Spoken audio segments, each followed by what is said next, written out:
Allah, don't let me stray. Please guide my way onto the path of my deen. Allah, subhanahu wa ta'ala. Allah, I'm calling your name.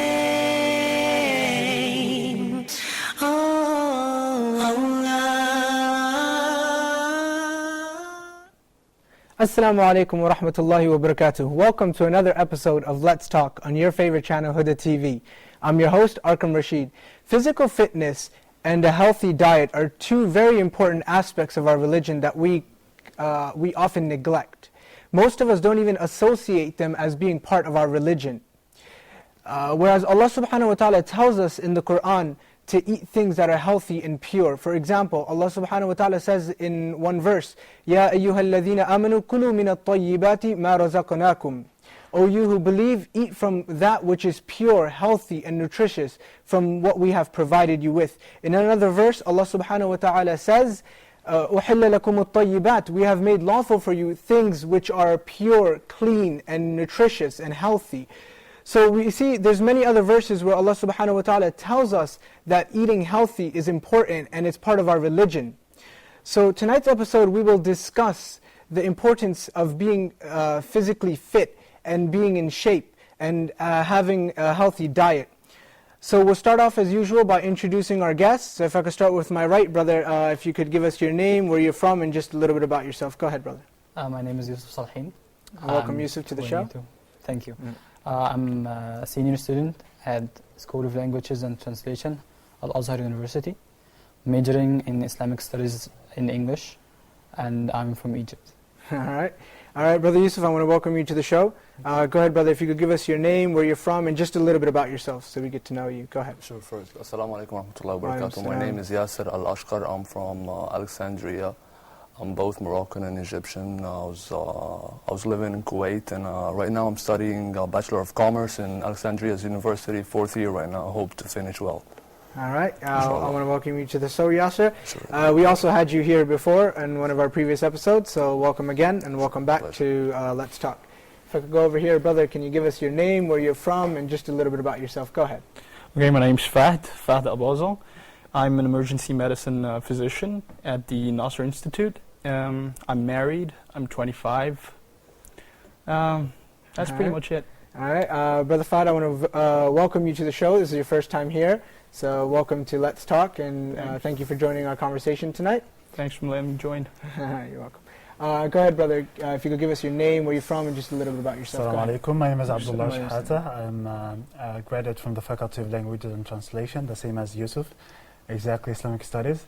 I'm not married, and it is Islamic Studies in English as well. Alright, so I want to welcome you Egypt, to the show. You're from Egypt? Yeah, okay. sure. So all of you guys are from Egypt here today. So I want to welcome you guys to the show. And you're also, this is your first time on this show? First time, yeah, Let's Talk. Okay, this Happy is your to be first here. time on Let's Talk, so welcome you to Let's Talk. Yeah, welcome. Now, before we actually start the conversation, I want to remind the viewers that they can join our conversation to share their thoughts anytime during the show by simply calling the number on their screen, and we look forward to your phone calls. So I want to start off by asking Brother Fahd, can you just tell us an outline, some of the importance and some of the benefits of being physically healthy? Go ahead. Well, being physically healthy, it's everybody wants to be healthy, but not everyone knows that being fit is actually makes you healthy. Some people think that you're healthy if you don't have a certain illness. Yeah. But actually, all illnesses they start with being unfit. Yeah. You get diabetes by being unfit, and by not being on a healthy diet. You get hypertension by being with the lack of exercise and having an unhealthy diet. So that's a good point you mentioned there, because most people do actually think that if you don't, long as you don't have any sort of disease, or long as you're not inflicted by any sort of long-term disease also, that you're generally healthy or you're in shape, where Yeah. that's not the case. That's what you're saying, right? Yeah. Yeah. What are you guys' thoughts? If I can go over here. Yeah, I think from an Islamic perspective, after Mhm. it's basically a general rule and obligation from Allah subhanahu wa ta'ala, it's a practical appreciation and one being thankful to Allah subhanahu wa ta'ala for what He was given. So if we say, for instance, we appreciate being Muslims, Yeah. we should be good Muslims. That's the practical way of doing it. At the So, same time, yeah. So if- part of being a good Muslim is to be healthy. Yeah. appreciating that Allah subhanahu wa ta'ala gave us and perfected our creation. Mhm. As Allah subhanahu wa ta'ala is saying in the Holy Quran, لَقَدْ خَلَقْنَا الْإِنسَانَ فِي أَحْسَنِ تَقْوِيمٍ. We have created human being in a perfect manner. Yeah. So it's a practical appreciation. When we say Alhamdulillah, do we mean Alhamdulillah, or do we act on Alhamdulillah, or just say it like this? Okay, very good. Brother Yasser, would you like to share some thoughts? Well, actually, first of all, Islam came up with a whole perfect ideology about everything that covers everything in your life. Let's say, for instance, I was just thinking about praying. Praying is just a simple act that Allah has obligated on a Muslim, and if you looked at it in an athletic manner, you'd find that each and every move that you do in a prayer is an exercise for your body. So thinking about that is just, it completes the whole thing. I don't have anything better than this. All right, very good. If I could go over here, Brother Abdullah, what are your thoughts? What are my thoughts? If I just taking a comment on what Yusuf has just said about from Islamic perspective, I think the story starts by Adam, which is our father. Yeah. When Allah subhanahu wa ta'ala in Surah Al-Baqarah said, إِنِّي جَاعِلٌ فِي الْأَرْضِ خَلِيفَةً, I'm making like a khalifa in the earth. So the angels asked Allah subhanahu wa ta'ala, why? لماذا تجعل من يفسد فيها ويسفك الدماء? This man that you're going to create and he'll be inhabiting the earth, why you would do that? Allah subhanahu wa ta'ala, he might be corrupting the earth, he might be shed blood. So I think this is the challenge for Adam and his sons on earth, that he is not too corrupt, he is not too bloodshedding. So the ulama is saying that the Adam is on earth to yu'ammir al-ard. Yu'ammir means a lot of meaning, like to build, to construct, to make progress, to make development, to build the civilization that humanity have right now. From, if you just can look about the civilization of humanity from Adam to now, so we think that humans are making the civilization as Allah subhanahu wa ta'ala asked us to do. If you are Allah's servant on earth, and you are the creator that who should worship Allah subhanahu wa ta'ala and make civilization happen on this earth, that Allah subhanahu wa ta'ala make you a khalifa on this earth. So you have a responsibility, you have a task, you have something to do. If you're not healthy enough, if you're not like your mind alert enough, if you don't have the good shape, the good health, the good manners, because your body is the tool to do this. So being healthy, being fit, being in good shape, being alerted, being in a good body, to build and to make a civilization that Allah subhanahu wa ta'ala made Adam on earth for. I think this is very important, not only for Muslims, just for humanity. Yeah, it's for everybody. Yes. Being healthy is it's not only a Muslim thing, it should be something that everybody should take into consideration. Okay, in my introduction I mentioned that that most of us don't associate physical fitness with our religion. We act like it's not part of it. Why do you think that is? First of all, I think it's totally wrong. Yeah. I mean, as just Yasser said, Islam covers every single aspect of life, even small, huge, big. It doesn't matter. And Islam came with this concept of balance. Balance between heart and mind, between spiritual and materialistic aspect of human life, between spirit and body also. So if we say, I want to be a good worshipper to Allah subhanahu wa ta'ala, I'm not in a good fit, I'm not gonna be able to worship in a very good manner to Allah subhanahu wa ta'ala. For instance, if I eat too much food, and then I'm gonna be very lazy to stand and pray bow and prostrate to Allah subhanahu wa ta'ala, it's gonna be harder. Sometimes it's impossible. It makes some people like sleep. Okay. So, yeah. If you're heavy, yes. If you're heavy, you're heavy, after yeah. food, you'll not be able to concentrate on focus on the prayer itself. So it's always about balance. So if you balance between, even the Prophet, peace be upon him, when he told the companion, so a third for your فَثُلُثٌ لِطَعَامِكَ وَثُلُثٌ لِشَرَابِكَ وَثُلُثٌ لِنَفَسِكَ. So third for your food, third for your drink, and third for your breathe. To breathe, yeah. Yeah, so it's balance. I need to balance between what I eat and my activities, my And how much you exercising, eat. working and- out. Yeah. So it's when I balance, I'll be a good Muslim, a good worker, a good worshipper to Allah subhanahu wa ta'ala. It's in the same check. Okay. All right. That was very good. I want to get to one important point, and that is if somebody, because now we're discussing how to, stay in shape. What if somebody, has a problem? He's already, fat. Now we want to discuss why some good ways that he can lose weight. And I want to ask Dr. Fahad, but before I do that, we're going to quickly watch a short video clip. Perfect, my eyes, and I praise.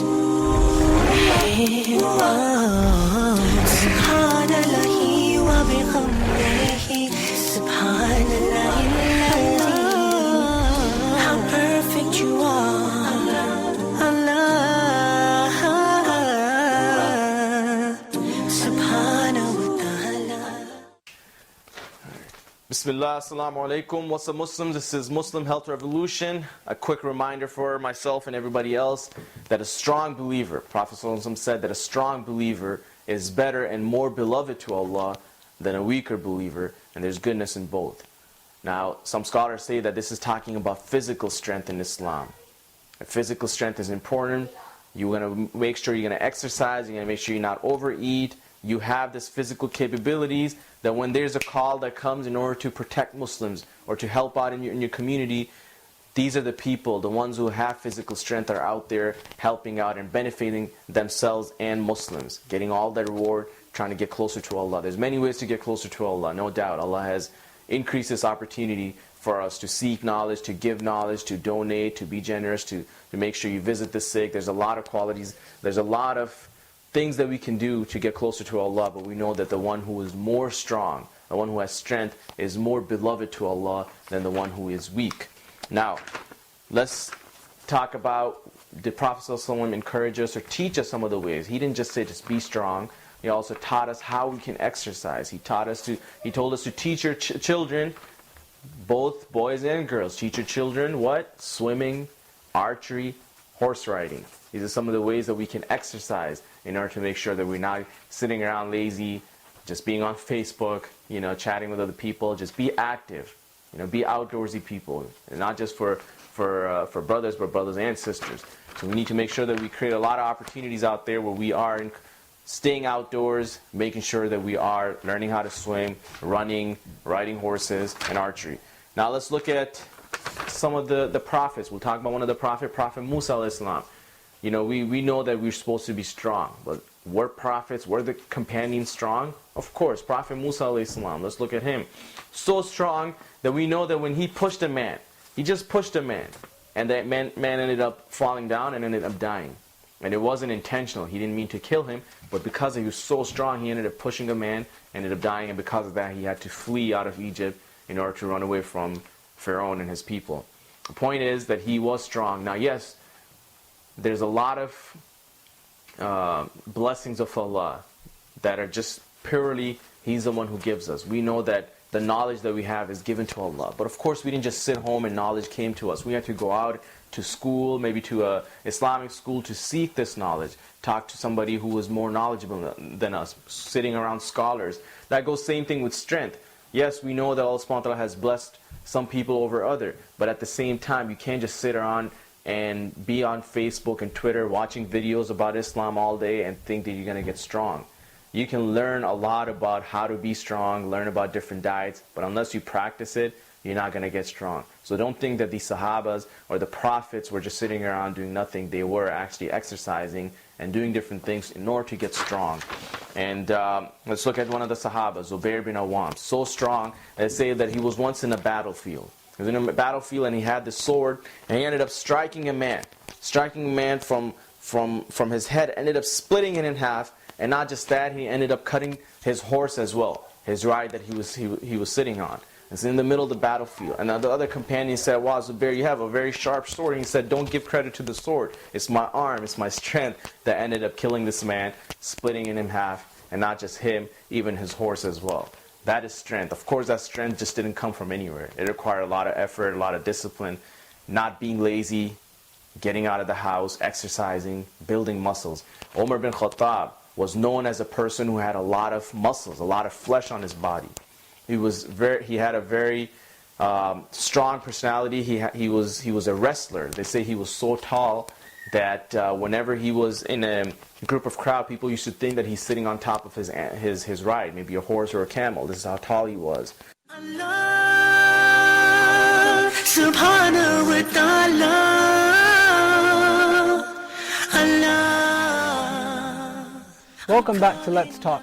Now, before the break, I said that we will get Dr. Fahad's opinion on different ways someone can lose weight. But before I actually do that, I want to get people's thoughts on the video. So if I could start with this side. Brother, can you share some of your thoughts on the video? Sure. First of all, I loved what our brother said about teaching our children how to practice most sports, to be fit. Like علموا أولادكم السباحة والرماية وركوب الخيل. Teach your children how to swim and how to ride horses and how to aim to. So for that, I have a short story that I should mention about Prophet David, Prophet Dawood alayhi salam.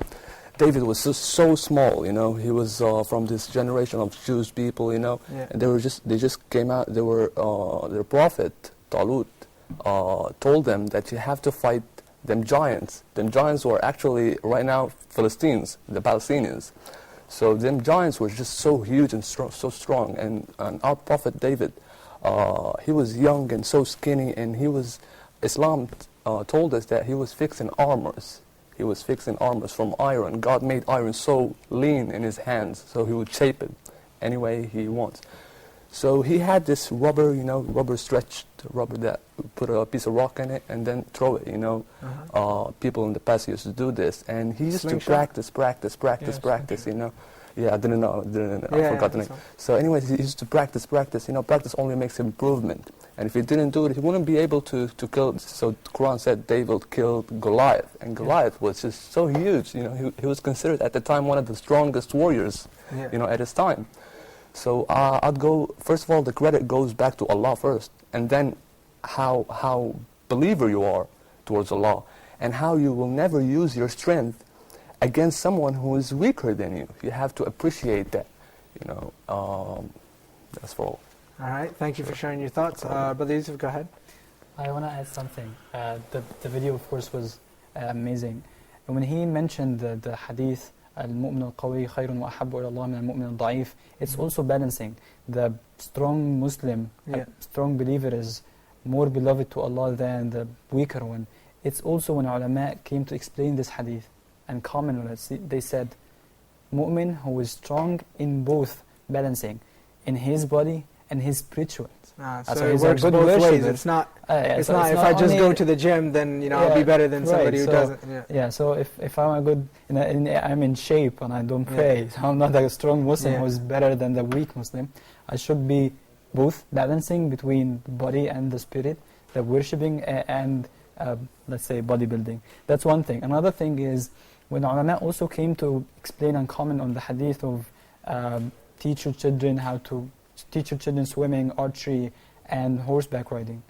They also said the human being is the son of his environment.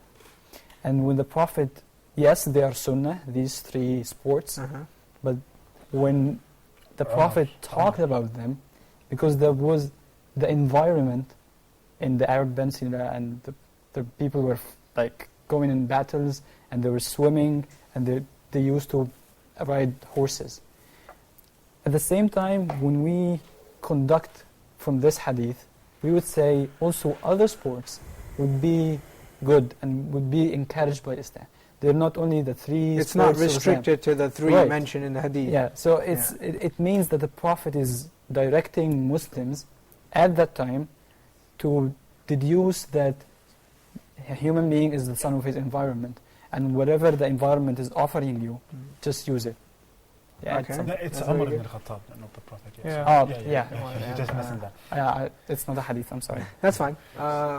Okay, go ahead, brother. Share your thoughts. Yes, about the video, it's very amazing that it was just before we showed the video asking the question why some people think practicing sport has no relation with the religion. Yeah. What Umar ibn Khattab, who is the Faruq of the Ummah and the leader of the Muslim, the well-known, the Sahabi radiallahu anhu, he is saying that it is part of your religion. It is part of the Muslim community to be in shape and to be healthy enough. And if you want to do so, teach your children such and such and such, to be healthy, to be stable. So people who had the mix of that, because some people, some culture think if what has relation to do with the religion is only to pray, to fast, to make charity, this is their comprehension of the religion only. But they miss this part of being a stronger believer. The Prophet ﷺ, there's a hadith, إِنَّ لِبَدَنِكَ عَلَيْكَ حَقٍّ. Indeed, your body has a right. has rights on you. Mhm. So what is the rights of your body?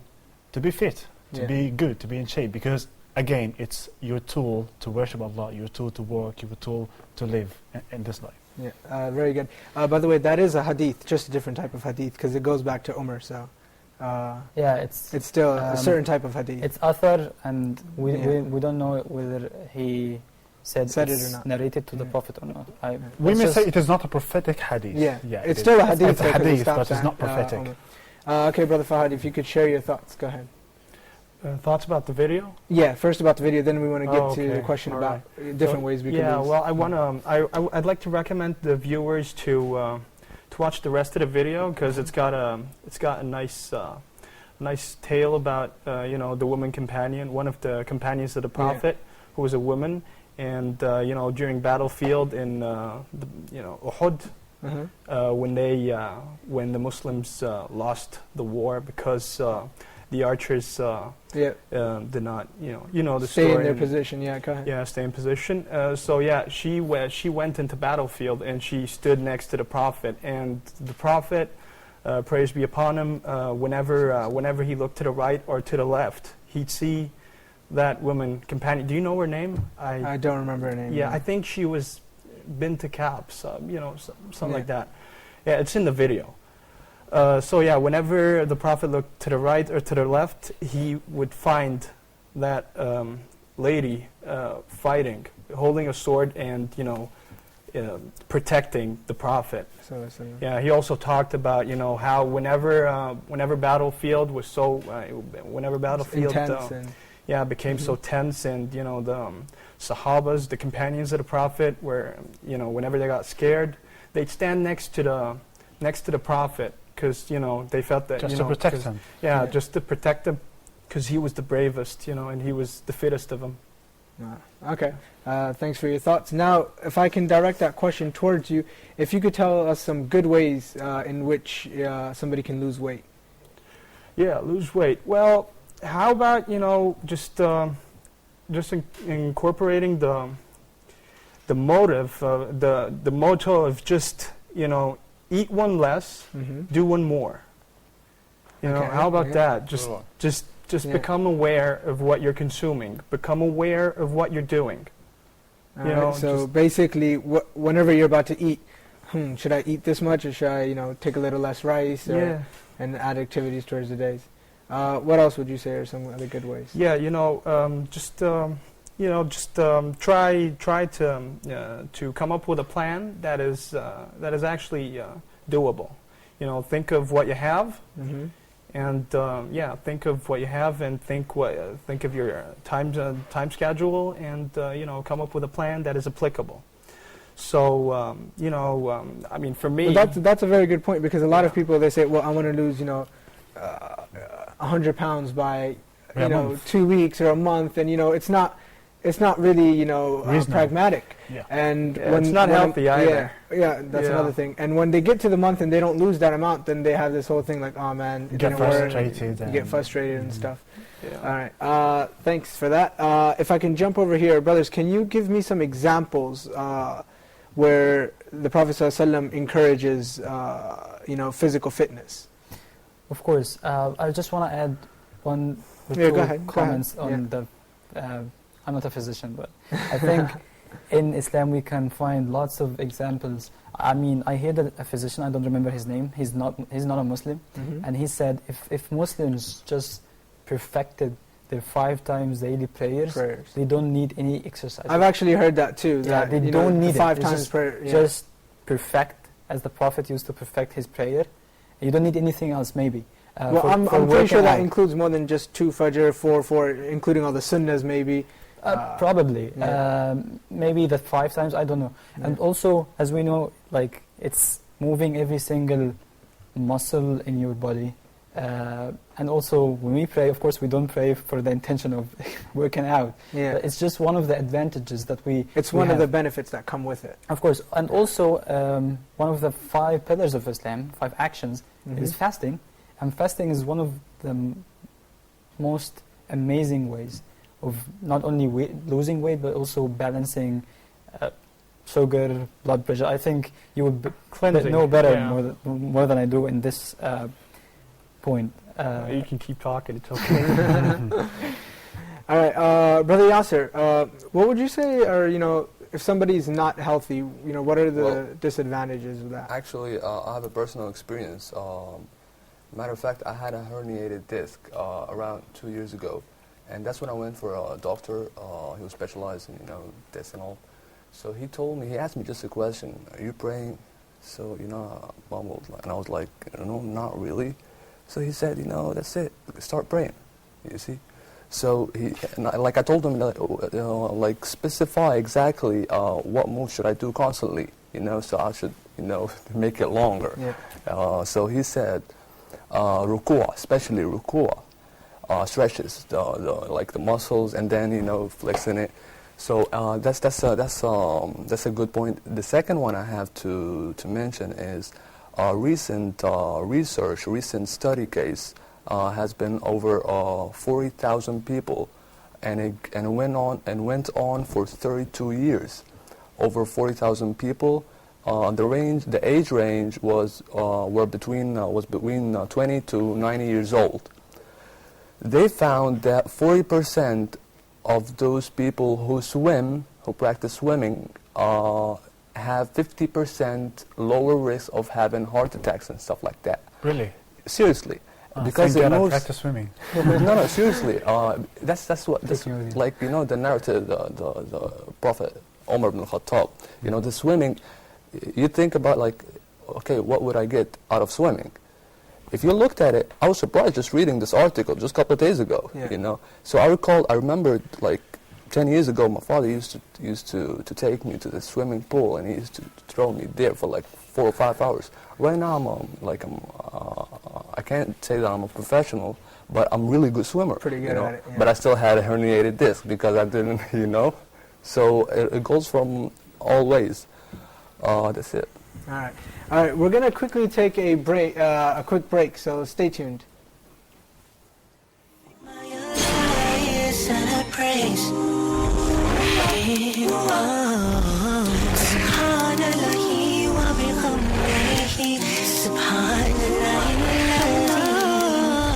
How perfect you are, Allah, subhanahu wa ta'ala. Do you know what Islam is? It's a way of life for all. It is taught in the Quran, big and small. Do you know what Islam is? It's a way. Assalamu alaikum wa rahmatullahi wa barakatuh. This is your brother Abdurrahim McCarthy, coming to you from the studios in London, where I'm filming my new TV show Tarbiyah for Huda TV. In Tarbiyah, we're going to take an in-depth look into how the Muslim makes Tarbiyah of himself, how he educates himself and trains himself according to the Quran and to the authentic Sunnah of our beloved Prophet sallallahu alaihi wasallam. We're going to see how the Quran and how the Sunnah of our beloved Prophet sallallahu alaihi wasallam trained the Muslim, and we're going to see the impact that this tarbiyah had on the Sahaba radiyallahu anhum, that made them the greatest nation known to mankind. Tarbiyah to revive ourselves and to revive our ummah. Tarbiyah only on Huda TV. Of life life, a way of life, a way of life, a way of life. Imagine a day moving away. Suffice to say we're not here to stay. The games we play, the fuss we make, the reason for living. This is the eternal journey. It's a series of lectures, inshallah ta'ala, hopefully trying to give and shed some light on the topic of our journey. All of us have a unique journey which we will go through, which is part of being a human being and living. We are, inshallah, going to start from the very beginning, prior to any of creation of Allah subhanahu wa ta'ala, all the way through to the end, where we will either be told to go to Jannah or to the Jahannam. وَأَقِيمِ الصَّلَاةَ لِذِكْرِي, and establish the prayer so that we will. Islam stands for justice in every form possible. So you find that there's a form of justice and fairness with oneself, with everybody else, to establish fairness and justice, وَلَوْ عَلَى أَنفُسِكُمْ, even upon your own self. There's no fitna on earth like the fitna of Dajjal.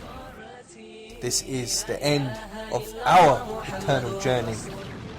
Imagine a day moving away. Suffice to say we're not here to stay. The games we play, the fuss we make, the reason for living is made clear that day. The angels stand. Allah subhanahu wa ta'ala, Allah, I'm calling your name. Welcome back to Let's Talk. Now, Brother Fahad, I want to ask you, what are some of the best exercises in general to do? Well, of course, if you have the resources, swimming's pretty good for you. Swimming. Yeah, but you know, back to reality. Just motion. Just just do things. Let's do things more often. Don't be lazy. Yeah, don't run to the phone and call somebody to do things for you. You know, if something went, if something broke at home, try fixing it yourself. Yeah. So generally, just doing things yourself. Like I've noticed, at least in Egypt, when people need something, what they tend to do is call the downstairs store, and then the guy would do, like the corner shop will come deliver it to your house. Yeah. And these are little things, but they make us lazy. Yeah. They save a lot of calories, and you're not burning calories, and you're not losing weight. You're gaining more weight. Yeah. Just finding someone to do something for you makes you gain more weight. So yeah. And so basically, for starters, try doing things yourself. Okay. All right, that's a good way to start. Yeah. Do things you like. Do things you're interested in doing and learning. Like football, carpentry, plumbing, whatever. Okay. Yeah. Fixing stuff. Then, like I told you before, look for an exercise plan that you can actually carry out. Yeah. Like for instance, me, I have a pull-up bar in front of my door. Yeah. Okay, a door that I go through all the time, pretty often, and it's so yeah. Whenever I pass by that pull-up bar, make yourself do 5 pull-ups. Yeah, I do some pull-ups. Yeah. So if I go back, to wherever I came from, I do another set of pull-ups. So yeah, you find yourself doing like 10 sets of pull-ups a day.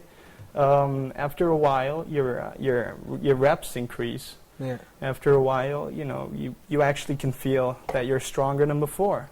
After a while, you come up with new exercises that you come up with.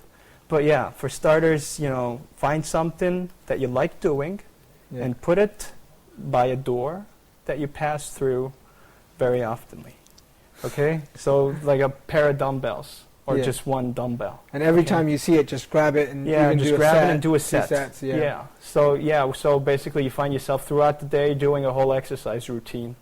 So without even having to set time aside to go to gym or anything. Yeah, exactly. I mean, one set of pull-ups doesn't take 30 seconds to do. So so doing and you're not actually taking time to rest somewhere between sets and all of that. each set you do it at full capacity, at full intensity. Yeah, that's another. So yeah, so that's for starters. You know, I mean, I used to go to the gym. I used to work out a lot, but yeah, as you progress in life, you find less time to do those things. Less time to, set aside and go to the gym. So yeah, you have to come up with something. So yeah, for starters, find something. Put something by your door, and just every time you pass it by. Brother Abdullah, if I can get your thoughts on what do you think are some good and easy exercises to do that will keep you in shape? I'm just saying, like, for the people who like football is very well, I've noticed you like football because you keep commenting about football, like football. Whoa, football. Go ahead. So the football itself, like, if you like football, just go practice it. Because like once a week or twice a week, that will give you like more energy and make you in good shape. If you like swimming, go for swimming. For me myself, when I get up in the morning, I just can do like 10 minutes of sweaty, like just moving my arms, some stretches, some push-up, some stretch-ups. So that gave me like a good start on my day. So it's very easy. If you don't have the dumbbells, if you don't have the blades, don't have anything, so just some stretches, like 10 minutes. Plus, push-ups and sit-ups and these things, you can do it at home and it's free. It doesn't, you don't have to go purchase dumbbells. You don't have to go to the gym. It doesn't cost anything at all. Definitely. Yeah. If I could jump to this side, what do you guys think are some good ways to exercise? Matter of fact, I'd like to address the issue of modern day technology because it is one of the most causes of, laziness. Being fat. Now transportations, they get people from all the way from Cairo to Alexandria, or from Kuwait to Morocco, from east to west. So this is a problem. People are so lazy to just walk sometimes, I'm pretty sure nobody wants to walk from here to Alexandria. Well, not that, not that what I meant. People will be so lazy. Now, I recall back in the time, at the Prophet ﷺ's time, I was reading the stories about Prophet's companions that they used to, most of them used to tie rocks on their belly because they were so skinny, so hungry, So life is actually, most people who are thin, just like most of us here, alhamdulillah, are found to be healthier, stronger, they live often more, That's why the Prophet ﷺ made a prophecy about the end of the time that one of the signs are people with bellies. Yeah. And you will never find people with bellies throughout the history except in our time. Yeah. Plus the recent list of the most obese countries, I think 3 of the top countries were Muslim countries this year. Oh, actually Gulf countries. I think it was Gulf countries. Exactly. 3 of the top that made the list were Muslim countries. Why? Delicious food. Junk food. Take away. Big cars too. It is so damaging. It is so destructive for the body. A lot of people they have what do you call it, diabetes and this the heart pressure, blood pressure, hypertension. Exactly. I'm not aware of the physical. So that's for all. So actually. All right. What do you guys think about having a healthy diet? That takes a great toll on your physical fitness. What do you think? Yeah, I would say something. It's not about the diet. The water itself. The water itself. Water is very basic. I used to work in a call center. Yeah. It's a very pressure-like job. Yeah. By the middle of the day, something like this, it's very stressed. I cannot speak to the customers. I feel like dizzy, and I shouldn't be dizzy at all. I found myself and asking the doctor, like my friend here, he said, like, do you drink enough water, quantity of water? Yeah.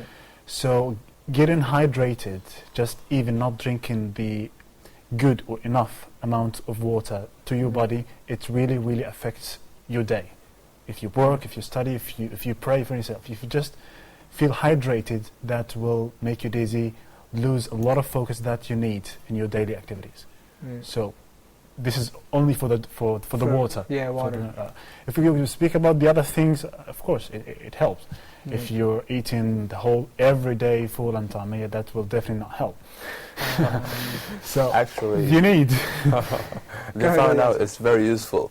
because it contains almost everything that your body needs. What do you mean? Full and tummy. Full and tummy. Is good for you. Okay. A balanced diet, you know, yeah, having a little bit of everything. Right. Exactly. Having everything. Now, what I want to ask you, Brother Yusuf, you know, we constantly use ayahs such as وَلَا تَقْتُلُوا أَنفُسَكُمْ, where Allah subhanahu wa ta'ala tells us, you know, don't kill yourselves, or don't be the reason that you die, or that you're. And we attribute it to things like smoking. So many scholars usually say, وَلَا تَقْتُلُوا أَنفُسَكُمْ, and this is why smoking is not allowed or is haram, because it's considered killing yourself. Eventually, you get cancer and you die in some sort. So now my question is, things like fast food, like McDonald's, Burger King, these things also are very, very unhealthy, like extremely unhealthy. They're not even real food. And many of the times they have so many preservatives and chemicals inside of them. Wouldn't this fall under وَلَا تَقْتُلُوا أَنفُسَكُمْ? And if it did, then wouldn't it be haram? Alright, that's a kind of good, hard question. That's a tough question. Wonderful. Tough question. Yeah, go for it. Let me address it this way. So you mentioned in the beginning is الطيبات and الخبائث, the pure things and impure things. So there are things that totally impure and things that totally haram in Islam, and we know it. So bacon, smoking, alcohol, pork. Yeah, 100%. the things that those things don't even fall under halal. But now, how about the tayyibat? Yeah, let's go to tayyibat, and sometimes things are not really 100% tayyibat, or just okay. And then the very general rule in Islam that al-aslu fil ashya al-ibaha, so things are basically halal, and there are few exceptions. When we come to these fast and junk food, let's say, I can't say it's totally haram, because whether the Islamic standards are applied, so if the meat, for instance, is halal, and the slaughtering is by the Islamic way, I can actually say it's haram to eat, and it doesn't contain anything that's totally haram. But what I would say is it's offensive or makruh to live on those things, or to have a daily basis. It basically kills you. We can do it like a couple times a week, or couple times a week. Month. Let's say couple times a month. I can just put a rule there. Well, I'm pretty sure, like we here in Huda TV, we had a couple of fast food. And I think our sheikhs, if they object on that, they will prevent it. But That's I think highly classified. Why you say that?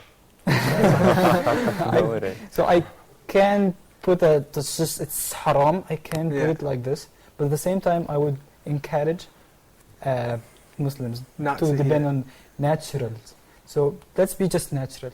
Let's depend on water, fruits, vegetables. Those things are more healthy, and the Prophet and it makes sense too, because when you look at the ayah, chicken and fish too. Yeah, chicken and fish. Beef's good for you as well. Things that are natural, basically. Yeah, if we depend on natural, and I think even those natural things are all sunnah that the Prophet used to say and used to eat, and it's even the food and fruits of Ahl al-Jannah in heaven. So they're all related. And there is this weak hadith, but we can mention it, that we're people who don't eat unless we're hungry, and when we eat, we're not being full. That's one thing. Yeah, the Prophet is telling us, don't eat unless you are hungry. That's the rule. Because some people eat all the time. And if you eat, don't become full. And just as he mentioned, being proactive, people who move, people who are not lazy, people who just walk, just can, instead of parking your car in the front of the place, just park 5 minutes away, and then you can take a walk. I think walking is very and then easier than that. All companions used to walk for like miles. They used to walk from a country to another. Well, easier than that would be, for example, if you're trying to go to a local store, instead of taking your car there, you can just walk there because it's close by. 5 minutes. Delivery and these stuff. Just do things. Do your own things that you can do. Just do your buy your stuff. As he said, fix your own. Become more aware of what you do and what you eat. Sure. So just comment on that question, if you allow me. You said when it comes to this junk food, is it's proven by this research is that it is not helpful, not healthy for the food, and sometimes affect your, we can say, lifespan for many people, like for the Gulf countries, etc. And to the point, it is haram, and how the scholars taken the ayah وَلَا تَقْتُلُوا أَنفُسَكُمْ وَلَا تُلْقُوا بِأَيْدِيكُم إِلَى التَّهْلُكَةِ as the verse of the Quran, or the source of the Quran, that we are basing our ruling that it is haram. Because smoking, for like many times before our modern society, it was halal, because people think it's just smoking. It doesn't have any detrimental effects. So the anonymous on the smoking being haram, it just recently, I think it is 2000 or 2002 or maybe 19, it's recently like approved by all scholars that it is haram. When the new science proved it is decreasing your lifespan as a Muslim. And so we come again to the point that إِنَّ لِبَدَنِكَ عَلَيْكَ حَقٌّ. This body that Allah gave to you, and it is your tool, and He made the soul in it, has rights on you. And go to the hadith of the Prophet ﷺ, when we go, we just be in front of our God, Allah subhanahu wa ta'ala, and you'll be asking about your money, your age, and your body. What did you do to this body? عن بدنك فيما أبليته. What did you do by this body that Allah gave you? So if you're spoiling this body by smoking, by alcoholic, by doing these things that that definitely harms you. As the Quran said, وَلَا تُلْقُوا أَيْدِيكُمْ إِلَى التَّهْلُكَةِ, don't put yourself into harmness, if you can take it about this. And going to the junk food. So the balancing, as Yusuf said, if you eat so much junk food, which is israf, extravagant and junk food, it becomes harmful. But as he said, that you can eat, like one time beef is useful. Beef is not junk food. I'm not saying about this. Bird's meat is very helpful, healthy as well. So if it goes that much extravagant, I think it becomes harmful. I think we can go to the rule that now, if it affects your body in a very bad way, and the doctor is asking you to stop it, that's so true. you have to stop it, because it's your body, and Allah subhanahu wa ta'ala will ask you about this. That's a very good point. I think that's why it depends. It depends on a person, on how bad the food is. And junk food sometimes is one junk food. For example, if somebody has high cholesterol and he eats things that are affect. Also, if someone have diabetes and they can't, like the doctors say, you can't eat sugar. sugar. Don't eat sugar. So I think from an Islamic perspective, say follow the doctor's instruction. It's haram for you to kill yourself. That's what. So it depends on the person, on the thing itself. As you said, it depends on. It differs from a person to another, from a place to another. The scholars, when like a normal, ordinary Muslim, go to the scholar. Hey scholar, hey sheikh, I want to ask you about something. I'm sick, I'm ill. I cannot fast in Ramadan. So the scholar, which is the mufti, the one has the knowledge of Islamic, he does not give him the fatwa on the spot. He should consult your doctor. If your doctor says that it is definitely harming your body, you should break your fast. That is the rule in Islam. So it's more of an individual. It depends on. About junk food. Well, let's agree. Junk food is bad actually for kills you. You know, I'm an emergency physician, and I see young people who come to the emergency department with heart attacks. You know, who die. Okay, they die. Like 22-year-olds, 35-year-olds, and they die. Okay, they die from a heart attack, from a blood clot in their heart. You know, in the arteries that feed their heart, the coronary arteries. Okay, so what's new these days? What's killing young people? Okay, young people. Pretty big percentage of young people these days, they smoke, and everybody's eating out these days. Everybody eats out. So how about, if you don't smoke, let's keep it that way. And if you smoke, then you should become more aware. This is going to kill you, and it's killing people. It's your responsibility. So we should generally just try to avoid junk food as a whole. Whether or not it's haram or not. It's not tayyib. It's not those things that are nutritious and. It affects you in many ways. It's not about the haram or not. It harms you or not.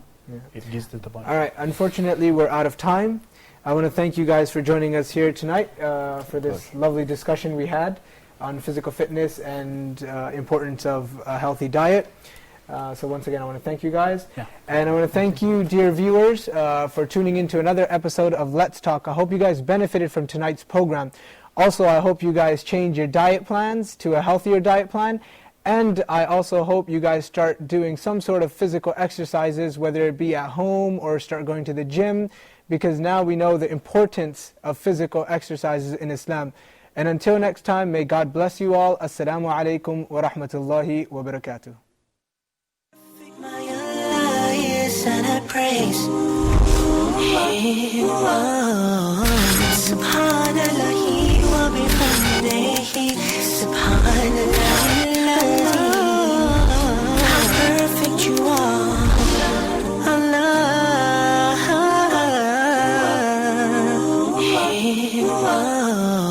Subhanallah wa bihamdihi.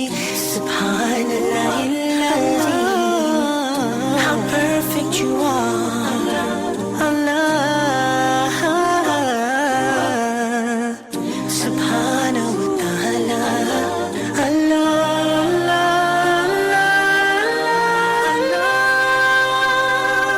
Subhanahu wa ta'ala. Allah, Allah. I'm calling your name, Allah. I call you, I need you.